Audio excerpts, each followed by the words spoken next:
ఇక జగన్మోహన్ రెడ్డి క్రిస్టియన్ కదా.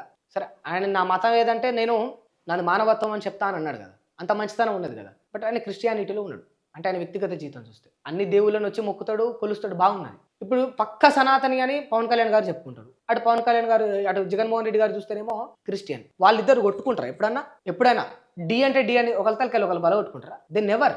కాంగ్రెస్ అంటే ముస్లిం, ముస్లిం అంటే కాంగ్రెస్ అని రేవంత్ రెడ్డి గారు అన్నారు. అటు కేసీఆర్ గారిని చూస్తే ఒక గొప్ప స్పిరిచువలిస్ట్ ఆయన. వాళ్ళిద్దరు కొట్టుకుంటారా? బరాబర్ బాగా చెప్తే సరే రేవంత్ రెడ్డి గారికి కొంత బుక్ ఎక్కువ కనుక బూతులు మాట్లాడతాడు, అది పక్కన, అది వేరే విషయం. కానీ కొట్టుకోరు మన నాయకులు ఎన్నడూ కూడా. మరి కార్యకర్తలకు ఎందుకు? నేను ఒకటే, మీకు మార్పు రావాలంటే ఒకటే చెప్పుండ్రి. మీకు హిందువుల విషయంలో ఎప్పుడన్నా అప్సెట్ అయ్యారనుకో, హిందూ లేదన్నా ఇంకేమైనా తక్కువైందనుకో, నరేంద్ర మోడీకి సవాల్ చేయండి. గీడ మన మతానికి అన్యాయం జరిగింది, నువ్వు పోయి కొట్టు పైన ఆ ముస్లిం నాయకుడు అని చెప్పు. ముస్లింలకు ఎప్పుడన్నా అన్యాయం జరిగిందనుకో, మీరందరూ ఓవైసీని రిక్వెస్ట్ చేయండి, పోయి నరేంద్ర మోడీని కొట్టు, నువ్వు ఇక్కడ అన్యాయం జరుగుతుంది అని అడుగురు మీరు. అప్పుడు వాళ్ళు ఇచ్చే ఆన్సర్ల వల్ల మీరు రియలైజ్ అవుతారు. నిజంగా చెప్తున్నారు. క్రిస్టియన్లు అందరూ వాపోతుంటారు కదా, పోయి కేఏపాలని అడుగుంటారు, పోయి జగన్మోహన్ రెడ్డిని అడుగుంటారు, పవన్ కళ్యాణ్ కొట్టమని. మతాల పేరుతోటి నాయకులు కేవలం మన మధ్యలో మాత్రమే కొట్లాటలు పెడతారు.